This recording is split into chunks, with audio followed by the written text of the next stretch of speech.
오늘은 그리스도의 사랑이 우리를 강권하시는도다 라는 제목으로 하나님의 말씀 나누겠습니다. 질문으로 문을 활짝 열어보려고 합니다. 어거스틴은 내가 나의 신을 사랑할 때 나는 무엇을 사랑하는가? 이런 말을 했습니다. 내가 나의 신을 사랑할 때 나는 무엇을 사랑하는가? 이 말은 우리가 하나님을 사랑하게 되면 자연스럽게 또 무언가를 사랑하게 되어 있다라는 말의 내용입니다. 그러면 여러분께 한번 여쭙고 싶습니다. 여러분 하나님 사랑하십니까? 그렇다면 여러분 또 무엇을 사랑하십니까? 무엇을 또 사랑하게 되죠 우리가? 오늘 이런 내용을 함께 나누려고 합니다. 우리가 진정 하나님을 사랑하게 될 때 우리는 무엇을 또 사랑하게 되는지 함께 나누어 보려고 합니다. 한 분을 소개하려고 합니다. 이분은 조셉 데이비스 선교사님이신데 1890년도 한국에 처음 온 호주 선교사님이십니다. 이분이 호주에서 우리나라 오기까지 배를 타고 오셨는데 며칠이 걸리셨을까요? 40일이 걸리셨어요. 40일. 별로 놀라지도 않으시는데 우리가 제주도 가려면 여수에서 배 타고 몇 시간 걸리죠? 5시간. 5시간 걸립니다. 그거 너무 지겨워서 쾌속선 완도에서 타고 가는 거 1시간 반짜리 그거 타려고 막 그래요. 근데 그것도 지겹다, 오래 걸린다, 제주도 빨리 보고 싶다. 어떻게 하죠? 뭐 타죠? 비행기 탑니다. 여수에서 제주도. 정말 딱 타면은 이제 방송 나오죠. 곧 비행기가 착륙합니다. 자리에 앉아주세요. 한 40분, 50분 걸리더라고요. 그렇게 우리가 짧게 어떻게 하면 가볼까 하는데 조셉 데이비스 선교사님은 한국을 보고 싶다, 한국 사람들에게 하나님 나라와 복음을 전파하고 싶다, 그 마음으로 태평양을 건너서 수말리 길을 40일 동안 배를 타고 힘겨운 항해를 통해서 우리나라에 왔습니다. 선교사님은 거의 목숨을 걸고 이 나라에 왔다고 해도 과언이 아닐 정도로 험난한 바닷길을 지나 한국에 오셨던 것입니다. 그렇게 한국에 온 선교사님은 제일 먼저 뭘 했을까요? 언어, 한국어를 배우기 시작했어요. 근데 얼마나 한국을 사랑했던지 5개월 만에 집에다가 편지 쓸 때 이렇게 썼다 그래요. 마지막 편지에다가 지금부터 편집 안 보내고 나는 계속 한국어만 밤낮으로 공부해야 되겠다 이렇게 썼대요. 그리고 그래서 5개월 만에 한국어를 떠듬떠듬 이렇게 해서 설교할 정도가 됐다고 합니다. 그래서 첫 선교지를 찾는데 어디로 갈까 하다가 자신이 한국 출신이기도 하고 제일 먼저 도착한 한국 그 지역이 어딜까요? 부산. 예전에 이제 일본 들렸다가 이렇게 오잖아요, 배들이. 그래서 부산으로 가기로 마음을 먹었습니다. 그래서 부산으로 내려가는데 걸어서 이제 또 가셔요. 걸어서 가는데 내려가면서도 복음을 마을마다 이렇게 전하십니다. 그런데 그때 우리 한국에 전염병, 천연두가 이렇게 막 돌고 있었다고 합니다. 그래도 아랑곳하지 않고 걸어가시면서 마을마다 계속 복음을 전해서 무려 20일 만에 서울에서 부산까지 걸어서 도착을 하게 됩니다. 부산에 도착한 날이 1890년 4월 4일. 그런데 안타깝게도 도착하고 바로 다음 날 4월 5일 날 이 선교사님이 천연두로 돌아가십니다. 폐렴에 같이 이렇게 와가지고 돌아가시고 말았습니다. 이 얼마나 안타까운 사연인지 모릅니다. 수말리 길 바다 태평양을 건너서 40일 동안 배 타고 와서 5달 동안 밤낮으로 한국어 공부해가지고 20일 걸어서 부산에 당도에 있는데 그 다음날 전염병으로 돌아가시다니요. 참으로 안타까운 사연입니다. 여러분 또 한 분을 소개하려고 하는데 이분은 예수 그리스도를 만나고 하나님 나라 복음 전파에 매진한 사람입니다. 이분이 하나님 나라를 전파하며 다닌 거리를 합산해 보니까 좀 조사 결과에 좀 다르게 조사된 것도 있지만 대개 1만 킬로에서 1만 8천 킬로를 다녔다고 이렇게 합니다. 이 거리는 지구 한 바퀴에서 한 바퀴 반에 해당되는 거리인데 이 거리가 놀라운 것은 그때 당시 자동차도 없죠, 비행기도 없죠. 오직 걸어서 아니면 배 타고 다닌 거리라고 합니다. 그리고 이분이 전도하시면서 하나님 나라 복음 전파하시면서 감내한 수고와 희생을 고린도후서 11장 23절부터 27절을 기록해 놓았는데 얼마나 감동이 되는지 이 시간 함께 우리 읽어보면서 도전받았으면 좋겠습니다. 그들이 그리스도의 일꾼이냐? 정신없는 말을 함께 읽겠습니다. 나는 더욱 그러하도다. 내가 수고를 넘치도록 하고 옥에 갇히기도 하고 더 많이 수없이 맞고 여러 번 죽을 뻔하였으니 유대인들에게 40에서 하나 감한매를 5번 맞았으며 3번 태장으로 맞고 1번 돌로 맞고 3번 파선하고 일주일을 깊은 바다에서 지냈으며 여러 번 여행하면서 강의 위험과 강도의 위험과 동족의 위험과 이방인의 위험과 시내의 위험과 광야의 위험과 바다의 위험과 거짓 형제 중의 위험을 당하고 또 수고하며 애쓰고 여러 번 자지 못하고 줄이며 목마르고 여러 번 굶고 춥고 헐벗었노라. 아멘. 여러분 도전되지 않으십니까? 이분이 누구십니까? 바로 사도 바울이죠. 사도 바울. 그런데 더 놀라운 것은 이러한 수고와 헌신을 한 바울이 28절에서는 이런 말을 합니다. 이외의 일은 고사하고 아직도 날마다 내 속에 눌리는 일이 있는데 그 모든 교회를 염려하는 것이다. 이런 말을 하는 거예요. 여러분 우리는 주님을 위해 이러한 것들 누가 알아주길 원하고 또 알아주기 않으면 반대로 속상하고 막 그러는데 바울은 그런 일은 다 고사하고 아직도 나에게 눌리는 것이 하나 있는데 모든 교회를 염려하는 것 그것만 내가 그거에 늘 시간을 쏟고 있다. 내 온 마음이 쏠리고 있다. 이렇게 이야기를 합니다.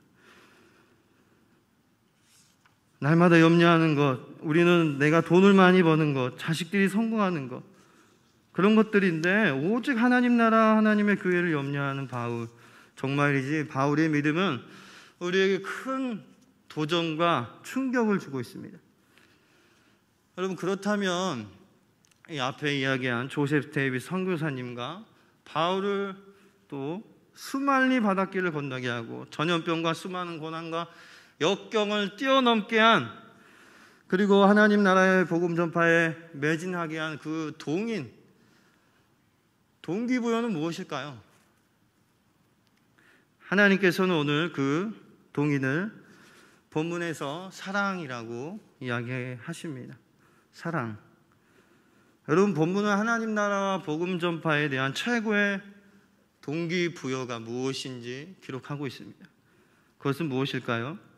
그것은 바로 우리를 향하신 하나님의 사랑입니다.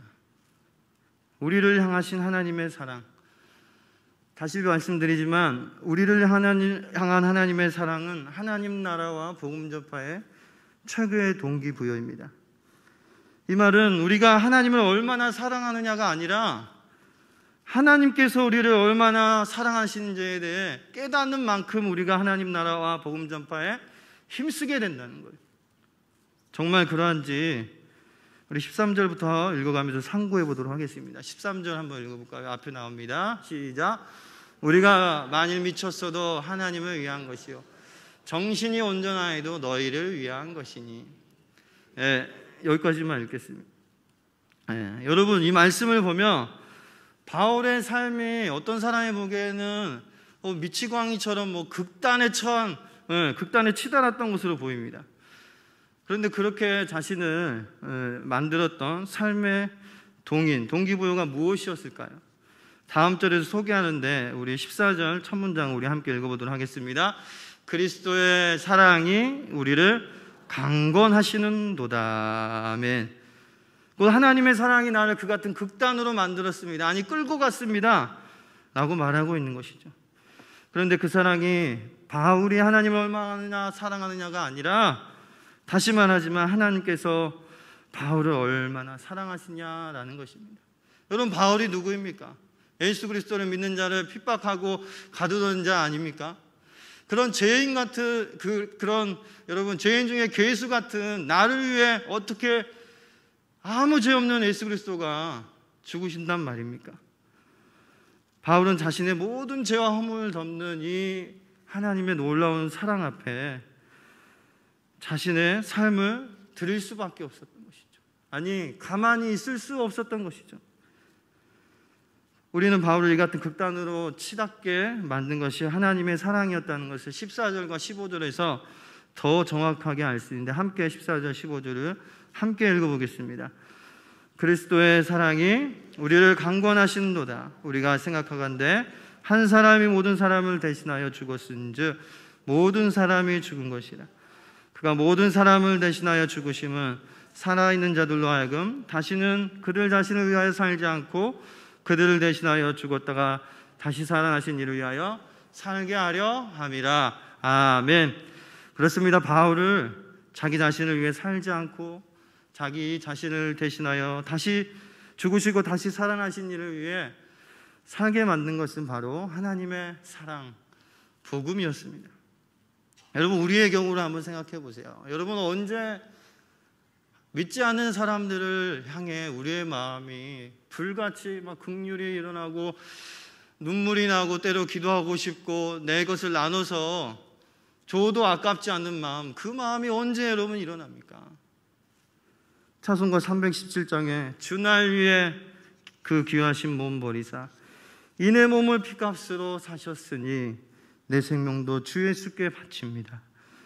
찬송가 304장 그 크신 하나님의 사랑 말로 다 형용 못하네.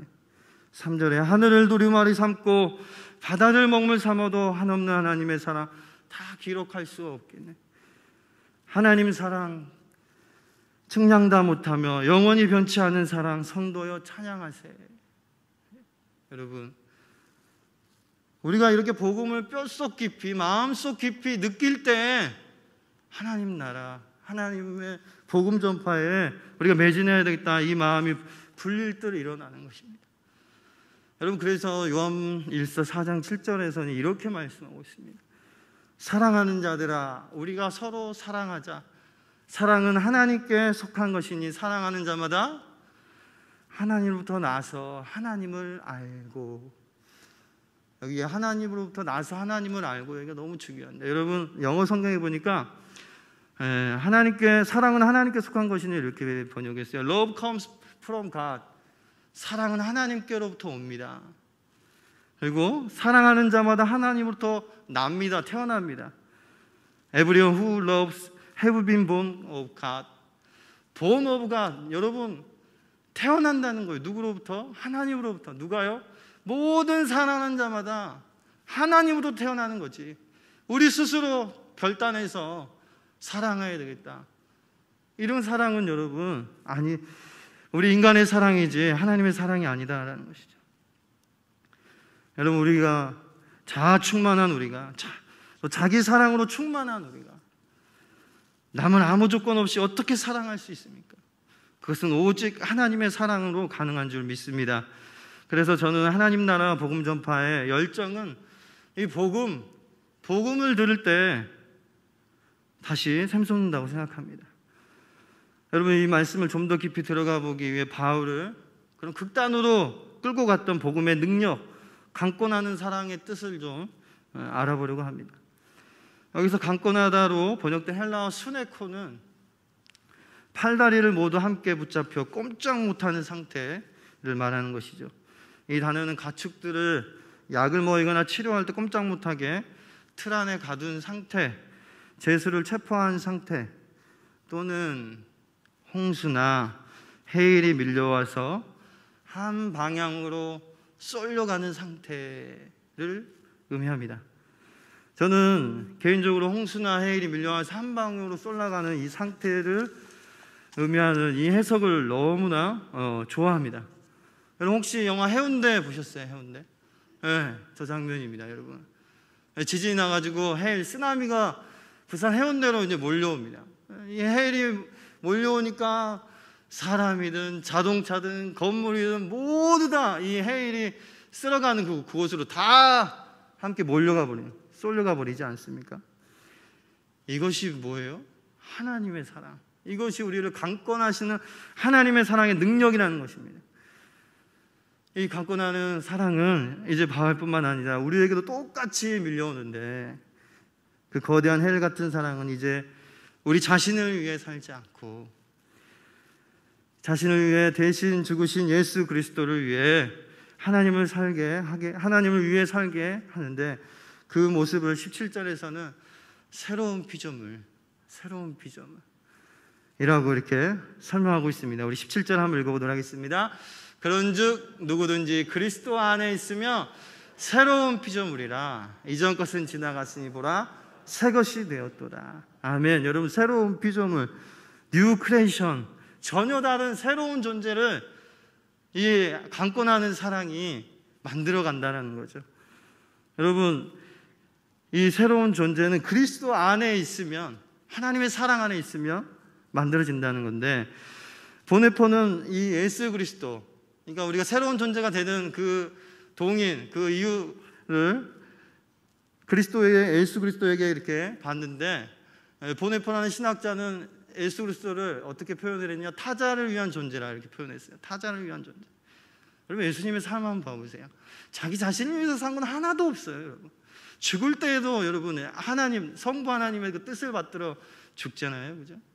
그분이 살아가는 모든 삶, 공생에는 늘 남을 위한 삶이었습니다. 타자를 위한 존재, 이런 존재로 우리가 변화해 간다는 거예요. 하나님의 사랑이 우리를 그렇게 만든다라는 것입니다. 그렇습니다. 하나님의 거대한 헬 같은 사랑을 입은 자에게는 바알과 같이 전혀 다른 방향으로 180도 바뀌는 전복이라는 거죠. 전복, 여러분, 먹는 게 아니라 자동차나 건물 뭐 이런 것들이 뒤집어지는 거, 우리 인생이 뒤집어지는 거, 이 거대한 헬 같은 사랑을 입은 자, 이 사랑을 입은 자들에게 놀라운 변화의 사건이 일어난다는 것입니다. 그래서 여러분, 사람은 사람이 변화시키는 게 아니라 하나님이 변화시키는 줄 믿습니다. 하나님의 사랑이 변화시키는 줄 믿습니다. 이제 마지막으로 우리가 하나님을 진정으로 사랑할 때 우리는 무엇을 사랑하게 되는지 누가복음 15장 탕자 이야기와 조셉 데이비스 선교사님과 비교해 보면서 좀 마치려고 합니다. 여러분, 내가 나의 신을 사랑할 때 나는 무엇을 사랑하는가? 이 말은 누가 했죠? 누구더라? 어거스틴이 했습니다. 우리가 하나님을 진정으로 사랑하게 되면 우리는 무엇을 사랑하게 될까요? 여러분, 탕자 이야기는 잃어버린 아들들에 대한 이야기예요. 잃어버린 아들들. 제가 아들들이라고 이렇게 들자를 붙인 이유는 무엇이냐면, 한 명이 아니라 두 명을 이 아버지가 잃어버렸기 때문이에요. 왜 그러한지 탕자 이야기에 관심이라는 단어를 넣어서 한번 생각해 보고 싶습니다. 여러분, 아버지의 관심은 어디에 있어요? 여러분, 돈에 속아, 세상에 속아, 친구에 속아 자신을 떠나버린, 아버지 곁을 떠난 둘째 아들에게 있습니다. 그렇다면 여러분, 큰 아들의 관심은 어디에 있을까요? 누가복음 15장 29절입니다. 함께 읽어볼까요? 우리 누가복음 15장 29절 시작. 아버지께 대답하여 이르되 내가 여러 해 아버지를 섬겨 명을 어김이 없거늘 내게는 염소 새끼라도 주어 나와 내 벗으로 즐기게 하신 일이 없더니. 여러분, 제가 좀 생각해 보건데 큰 아들의 관심이 어디 있나, 이 29절을 통해서 보니까 그의 관심은 자신의 인생이 친구들에게 인정받는 것에 있었습니다. 아버지는 내게 염소 새끼도 주지 않아, 내 벗과 함께 즐기게 하지도 않아. 곧 큰아들의 관심은, 또 그의 사랑하는 것은 자신의 성공에 있었습니다. 그러니 아버지는 집안에서 두 아들을 잃어버린 거 아니겠습니까? 자, 그렇다면 여러분, 40일 배를 타고 와서 한국어를 배우고 20날을 걸어서 부산에 도착하신, 그리고 그 다음날 돌아가신 조셉 데이비스 선교사님의 관심, 그리고 그가 사랑했던 것은 무엇일까요? 조셉 데이비스 선교사님은 본래 멜버른 대학에서 헬라어와 라틴어를 공부하셨고 2학년 과정을 마칠 때는 고전어 부분 특별상을 받았습니다. 그러니까 이분이 5달 만에 한국어를 배웠다는 것은 이 언어 능력이 엄청 뛰어났다는 것에 있는 거죠. 고전어 외에도 자연과학, 문화, 치학, 화학, 식물학, 비교학, 해부학, 그리고 귀남 논리 등을 공부하고 1881년 3월 멜버른 대학을 졸업할 때에는 고전어 부분 최우수상과 자연과학 부분 특별상을 수상하기도 했습니다. 그래서 그의 학적 능력을 인정하여 멜버른 대학교에 강사로 초청받았으나 거절하고 교육 사업을 시작하기로 작정하여 1881년 4월 코필드 문법학교를 설립하고 교장에 취임하였는데 그때 나이 25살이었습니다. 이때까지 1888년 그가 교장으로 재직하는 동안 코필드 학교는 명문 사립학교로 발전하였습니다. 이렇게 선교사님은 이미 이른 나이에 자신의 개인적인 명성은 물론 경제적으로 안정되어 있었으며 앞길은 탄탄대로로 열려 있었습니다. 그런데 돌연 수만리 떨어진 누구도 알아주지 않고 고생길이 훤한, 아니 목숨을 내놓아야 될지도 모르는 한국 땅으로 선교사님으로 오셨습니다. 여러분, 선교사님이 사랑했던 것, 그것은 무엇일까요? 성공일까요? 명성일까요? 부일까요? 여러분, 또 바울의 관심과 그가 사랑한 것은 무엇일까요? 바울은 좋은 가문에서 태어나 높은 수준의 교육을 받았습니다. 그는 유대 사회에서 장래가 촉망되는 젊은이였으며 안정된 삶을 보장받을 수 있는 로마 시민이었습니다. 그러나 그는 그리스도의 그 거대한 헬 같은 사랑을 만난 이후 자신이 가진 모든 것을 배설물로 여기고 오직 하나님 나라와 복음을 위해 사는 극단적인 사람이 되었습니다. 여러분, 이 두 사람이 사랑한 것은 무엇일까요? 바로 하나님 아버지의 끝없는 관심, 하나님 나라와 잃어버린 영혼이었습니다. 여러분, 잠시 질문을 자신에게 던져보십시오.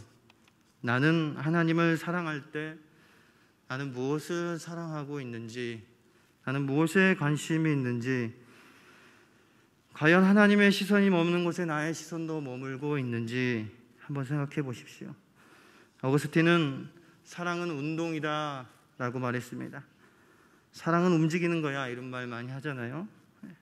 물은 아래를 향해 움직이고 불은 위를 향해 움직이고, 우리가 누군가를 사랑하게 되면 나의 마음, 나의 관심, 나의 물질, 나의 가치관, 모든 것이 사랑하는 대상으로 옮겨가게 되어 있습니다.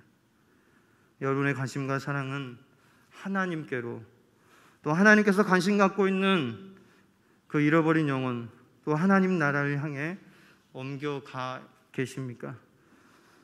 새생명 초청주일이 오늘로 끝이 나지 않기 위해서 우리는 어떻게 해야 할까요? 조셉 데이비스 선교사님처럼, 또 사도 바울처럼 나를 향한 하나님의 사랑이 얼마나 큰지 다시 복음으로 돌아가 그 복음으로부터 동기부여를 회복해야 될 줄 믿습니다. 나를 향하신 그 해일 같은 불가항력적인 사랑, 그 사랑이 강권하시는 대로 하나님 나라를 선포하고 전하는 우리 광명중앙교회 모든 식구들 되시길 간절히 축복합니다. 함께 기도하겠습니다.